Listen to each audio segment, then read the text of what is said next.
not liking the harness is becoming more and more normal for dogs, or so it seems to me, because I get presented with the issue really often. And now I got a question about Nellie, a 5-year-old Chihuahua who really escalated with the whole harness issue. So, in this episode of A Dog Soul, an empath's guide to your dog's feelings, we'll talk about why the harness is so scary and how Nellie can overcome it. So stay tuned and have fun.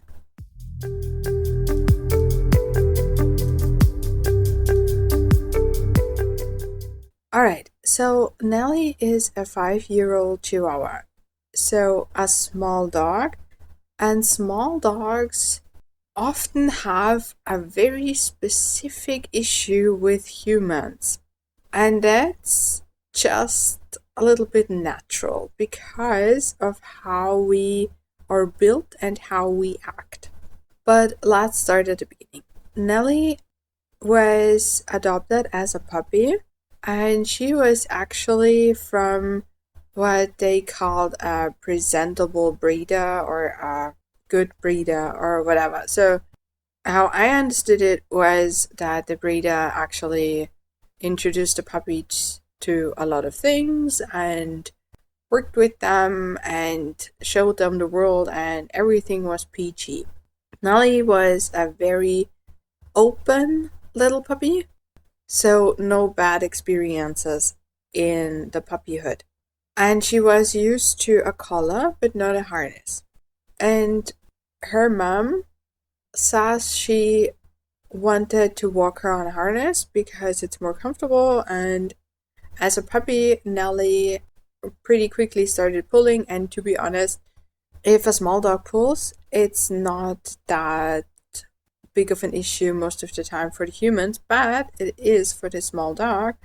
And what also very often happens with small dogs, I'm not sure how that went with Nellie, but I see it really often, so I wanted to put this in here, is that when a small dog stops to sniff around and to do his or her thing, and we humans don't pay that much attention, it very quickly happens that the small dog gets a really intense yank. Because when we just keep walking and we don't realize that the small dog stopped, we don't feel the leash tensing up as much as if the dog had, I don't know, 50 kilos.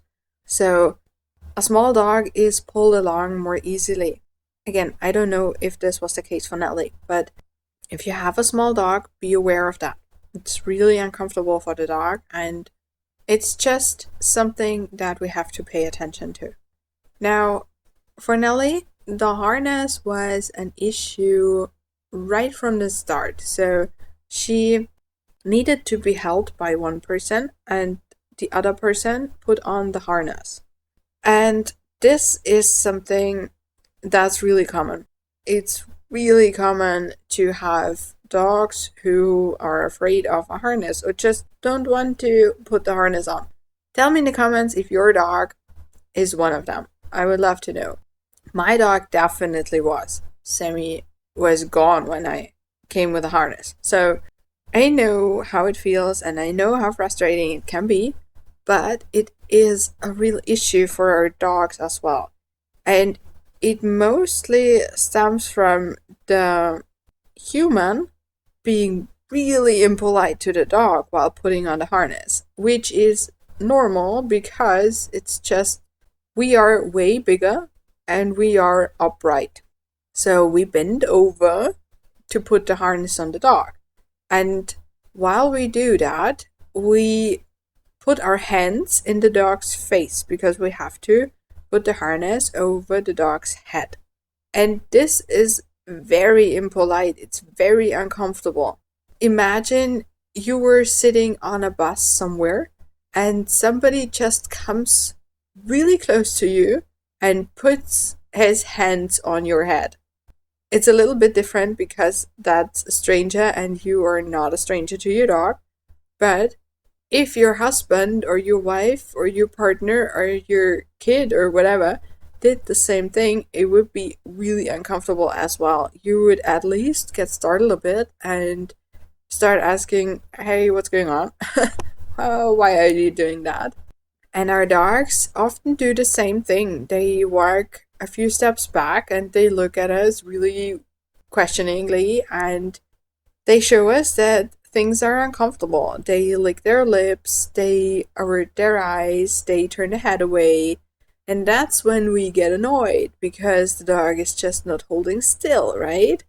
And with small dogs, very often it happens that then we introduce a new strategy where one person holds the dog and the other person puts on the harness because the dog is just not complying, right?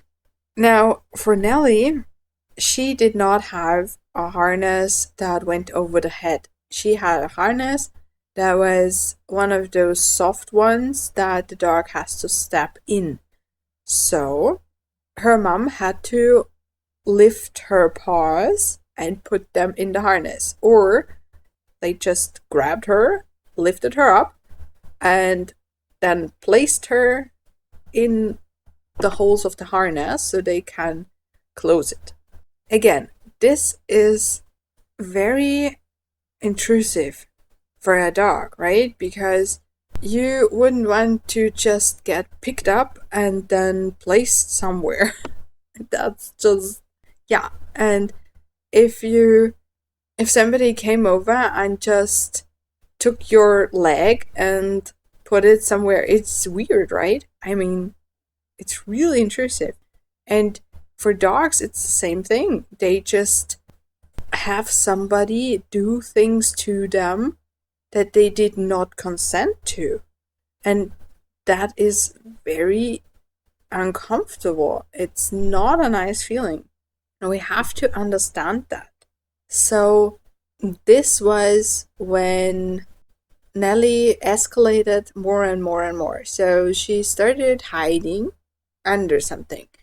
So what happened was she ran away and her humans chased her because they wanted to get to her before she could hide somewhere.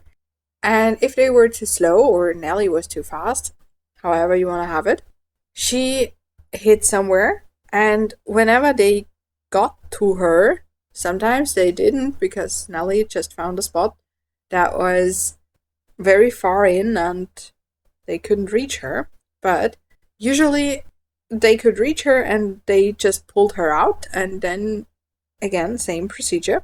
And one time she hid behind the bed and they couldn't reach her and actually used a broom to get her out.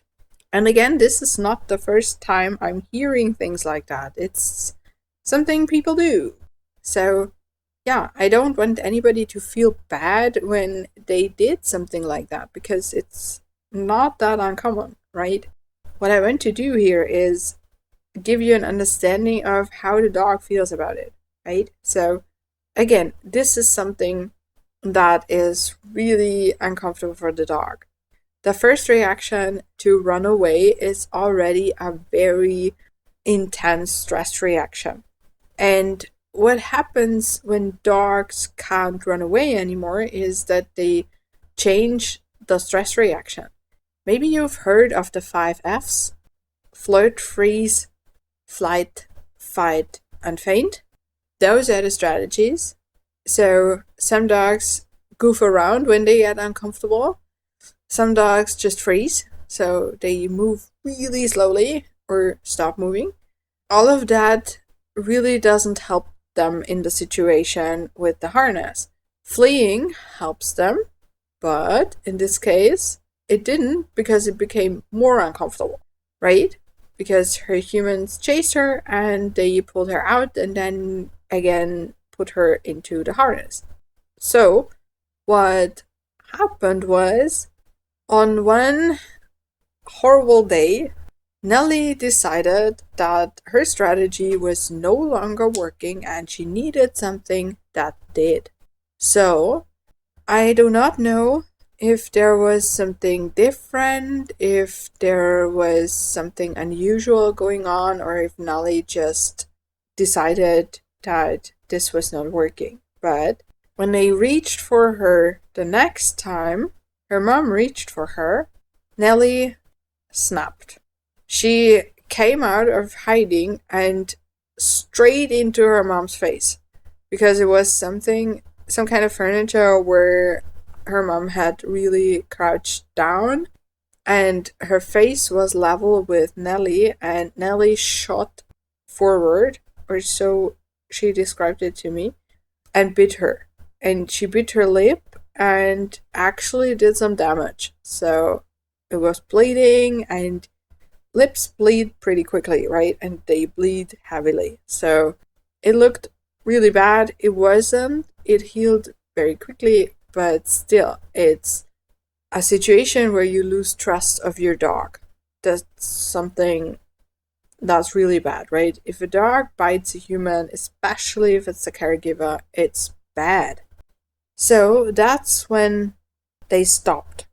They stopped using a harness. They just went outside with a collar.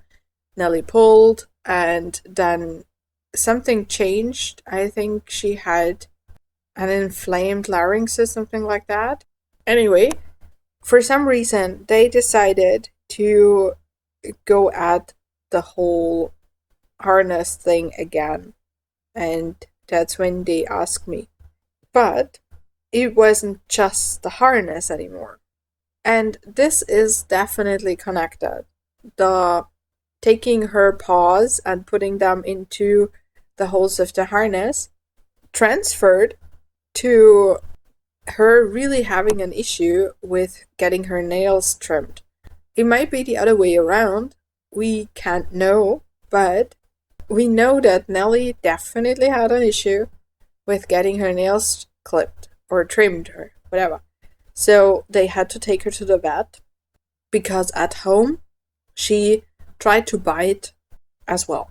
So it was again the situation, one person holding her and the other person tending her nails, and she tried to bite, and it was so severe she just bit around, and yeah, so that they had to go to the vet every single time, and the vet's charging for that, right?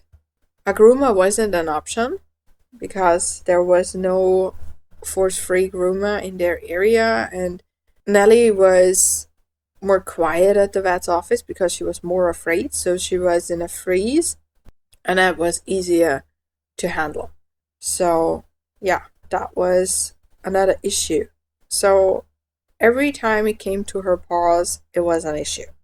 So the things we can do in a situation like that is, first of all, change the harness, because those harnesses don't really fit.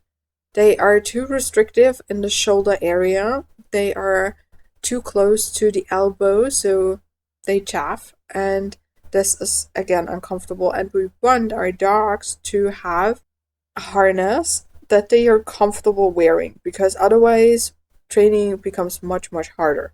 So changing the harness to a harness that is Y-shaped, that fits her really well, and you can have those made for you. There are tailors that do that, and it's really awesome. In my country, it's not more expensive than a harness from a store. So the only downside is that you have to measure your dog to get one. So, of course, that might take some time, but still. And then Nelly would have to learn to go to a specific position voluntarily. So yes, she gets rewarded for stopping in that position, but she also gets a reward for not doing it. So it's completely her choice. And that's when things start to get rolling, usually.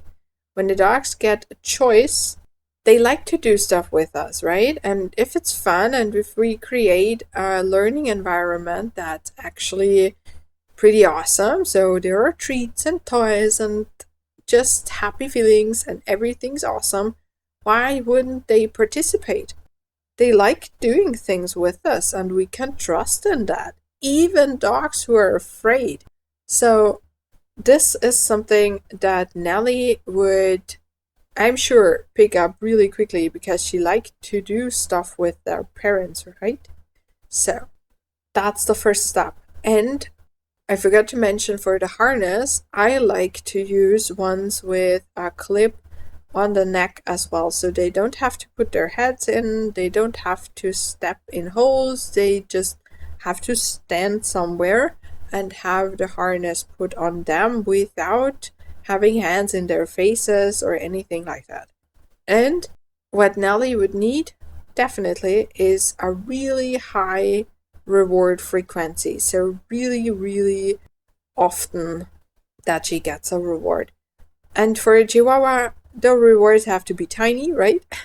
So I like to use some kind of paste they can lick, because it's just, you can reward quicker and still get a lot in the tiny dog.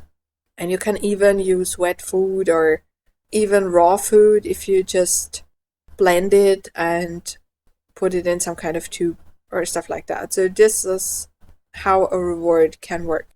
And for the nails, it's the same thing. She has to cooperate voluntarily. It has to be her choice. That's when she can learn that it's actually okay to participate. It's like if you have to go to the dentist, and imagine you would walk in the door and two very strong orderlies would grab you, strap you on the chair, and the dentist would just do his or her work without taking anything you do or say, as much as you can say, into consideration. You could yell your heart out and he or she would not stop. That would be such a horrible experience that you would definitely not go to the dentist again, as long as the issues weren't as bad as the experience. Now, if you go to the dentist and you get welcomed really nicely and people are friendly and the atmosphere is good, it smells nice, there are really comfortable waiting chairs, and you got invited into the exam room and you can have a conversation with the doctor, and if you're afraid, you can tell him and he will explain what he's gonna do. And he tells you that whenever anything gets uncomfortable, you can raise your hand and he will stop immediately. And if you need a break and you need to close your mouth, you can just raise your hand and he will make that possible. Now, this is a completely different experience, right? And when there is no pain and everybody's nice to you and ask you if you're doing okay and if you're ready and if you want to continue and stuff like that, it becomes bearable. And that's what we can do for our dogs, especially small dogs, because many of the small dogs have to be handled more because they have some kind of fur that needs more treatment, or the nails have to get trimmed or anything like that. And everything else, I like to ask, would you do that with a 70-kilo Saint Bernard, for example? Like, just grabbing the dog and putting it somewhere. That's not something you would do with a heavy or big dog. So why do it with a small one? You can ask your dog to come to you. You can ask your dog if he or she wants to get picked up or if that's okay. They can tell you with some kind of movement or putting the head somewhere or whatever. You can teach your dog that whenever you ask them to get lifted up, they can say yes or no. All those things improve the relationship tremendously. Try it out and see what happens, right? Because working on those things is really fun. And if it doesn't work, get professional help. Feel free to write me anytime. Feel free to book a free call and we see what I can do for you. And I really appreciate everybody who likes to give their small dogs a voice, give their small dogs choice and an awesome life, because it's a lot easier to overwhelm a small dog with handling things than a big dog. So if you're doing that already, celebrate yourself. It's really, really awesome. And with that, I wish you a lot of fun training, and we'll see each other next time. Bye.